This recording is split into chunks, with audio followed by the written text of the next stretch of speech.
哇，43刀，我天！我最近对手工精釀特別感興趣，然後我查了個教程，感覺也不太難，所以我買了100斤麥芽，打算試試在家能不能做。這個麥芽在磨的時候就已經有淡淡的啤酒香味了，但這玩意兒磨不了一會兒，胳膊就麻了。我第一次磨了1個來小時，打算就不知道疼了。然後粉碎好的麥芽就可以加熱水糖化了，但這教程沒給具體的比例，我尋思那肯定是麥芽越多味越濃唄，所以我是1:1倒的水。後來我發現這種比例我們只會得到10%的高濃度麥汁，因為那90%吧，它變成了一鍋小麥米飯。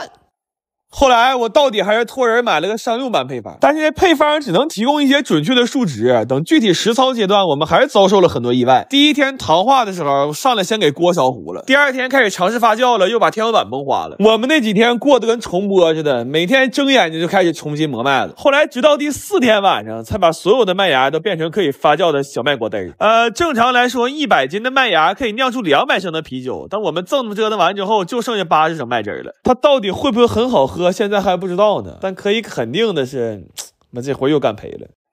然後這些小麥果汁要經過2次發酵，一共是15到21天才可以變成啤酒。完這幾天等着也沒啥事兒，就買了幾件換季的衣服。正好得物最近有活動，這一件衛衣才100多塊錢，還送了一件短袖。現在下單更便宜，而且還能包邮。鏈接我放評論區了，點進去還有機會抽1000塊錢的無門檻優惠券。最近買鞋和衣服啥的都可合適了，你們趕快去看看吧。然後這酒發酵到第18天的時候，我們決定給它開封了。但是打了幾杯之後，它持續是一個出沫不出酒的狀態。我當時心裡咯噔一下，我就这回完了，幹了20多天，居然就為了釀80多升泡沫，我當場乳腺增生了我。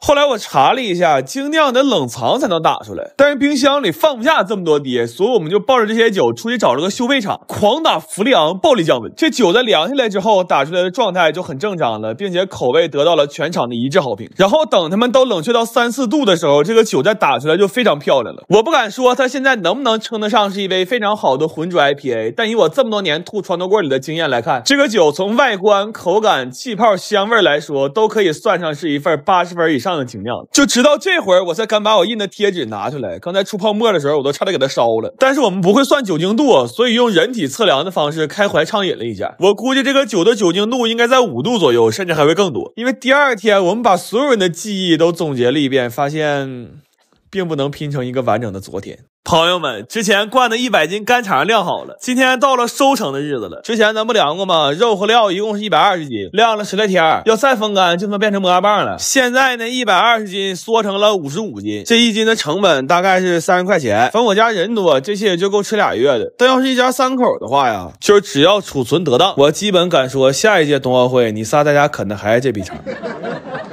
然後要開化了，今天把凍貨吃一吃。這小坡是我爸自己建的冰箱，5開門的。今天還掏開一個門，裡邊大鵝、羊腿都幹掉。完燉大鵝，讓我哥在這看點火，問他好幾遍，就說沒熟的。等最後盛出來，我看他們大鵝都快沒有了。還做了個辣海鮮鍋，這些海鮮是過年我給我姨姥買的，讓我就燒過去，我就上樓忘拿了，放車裡全凍了。第2天又給我送回來了，那他媽給我氣的呀！我正月剪了2回頭都沒消氣兒。給我爸凍的牛奶攪成牛奶花生明沙了，做了個風味茄子。所謂風味就是蝦炒一加一個味兒，還做了一盤鍋巴肉。這玩意兒就得趁熱吃，但是從過年到現在頓頓都吃肉。我在得物買了個联名款的呼啦圈，減肥這事兒不能再等了，這挺方便的，大小也能調，然後硅膠墊也不硌得慌。打完折才100多塊錢，鏈接放評論區了，裡邊還有不少居家運動設備，有想法就趕緊幹。反正減肥這事兒吧，只要你動過2天這個心思，那基本就宣告有空你直接看看大碼衣服吧。來吧，鏘鏘了，蒜蝦、花沙、鵝肝、烤腿、燒魚、骨菜、鍋包、乾飯、辣海、風茄。今天吃完飯把干腸和冰淇淋分了，一份一份的，分得跟伴手禮似的。干腸給你們也準備了幾份，等我想想怎麼發啊。反正下次灌不一定啥時候了，要是不着急吃，可以給它裱起來。我要是走在干腸前面了，你們也算掏上了。